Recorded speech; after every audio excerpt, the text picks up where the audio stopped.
we are not alone. Yes, it's confronting. It's an extraordinary allegation. I too have had a lot of trouble believing it. When I heard the things that Dave Grush told me, I was shocked. And yes, in some cases, I was scared. I still am. Oh my gosh, man.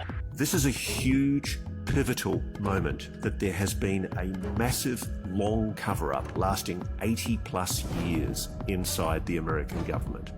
There has been a concealment of retrieval of non-human spacecraft.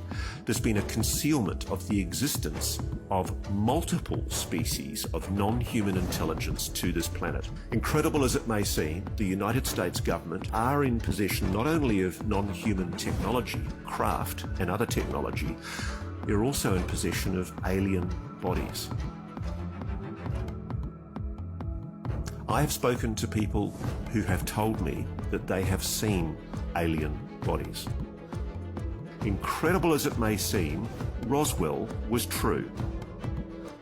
Have presidents of the United States, the ultimate executive authority in the United States government, have they been lied to by executive officials in the US government who took it upon themselves to conceal the existence of this most sensitive secret of all?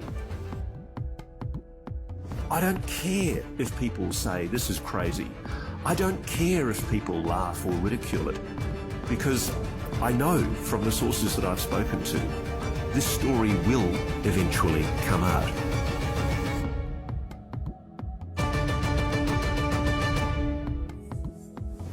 As you know, I wrote a book called In Plain Sight, which investigated the UFO phenomenon, and I came into it a determined skeptic, thinking I was going to find out that this is black American project, some kind of super secret aerospace project. But very early in my research, I was told by people in the Pentagon, in the intelligence services, people working in scientific endeavors, that it's not American technology, it's not Chinese technology, it's not Russian technology. I was told it's non-human. And I have been investigating that thesis, that proposition, ever since. And in the course of my research, I met people who purport to be inside what's called the program, which is a euphemism for, believe it or not, a back engineering, a reverse engineering program that's working on, drumroll, recovered alien, non-human spacecraft. And when I first heard this, I burst out laughing. I mean, like everybody watching this, I thought this was a joke. I thought there must be an explanation. We must have recovered a Russian craft or a Chinese craft or some foreign adversary's technology, and we just don't want to admit it. But I've been told now for quite a number of years by very, very reliable sources in the national intelligence and scientific community that the American government is in possession of non-human technology, spacecraft, alien spacecraft. We don't use the word alien for reasons I'll later explain, but non-human intelligence is the new euphemism.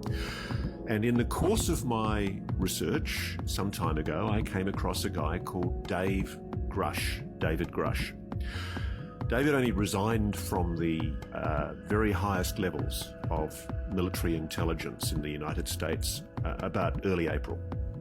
And he worked most recently for the UAP task force. He was the National Geospatial Agency Intelligence Agency lead for the UAP task force in the Pentagon, which is the Unidentified Anomalous Phenomena Task Force.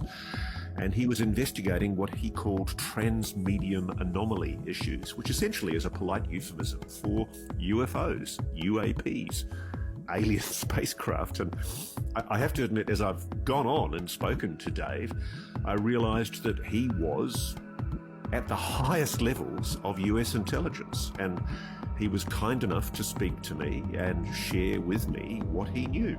I was extremely highly cleared. What conclusion did you come to at the end of your time on the UAP task force? The UAP task force was refused access to a broad crash retrieval program. When you say crash retrieval, what do you mean? These are retrieving non-human origin technical vehicles, call it spacecraft if you will, non-human. This is a guy, by the way, who has top secret compartmented security clearances. He's a top secret SCI cleared intelligence official, and he still has that security clearance. And he's under an oath to protect things that are national security concerns for the United States. And I think a lot of people have mistakenly tagged him, at times myself included, as a whistleblower.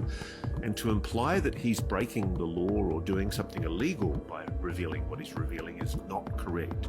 The incredible thing is, when I asked David if he would do an interview, and so did my colleagues, my journalistic colleagues, Leslie Kane and Ralph Blumenthal, who are the two journalists who broke the New York Times stories from 2017, Dave then went to the Defense Office of Pre-Publication Security Review, the DOPSA office inside the Pentagon, and he asked for permission to talk about what he knows, or what he says he knows.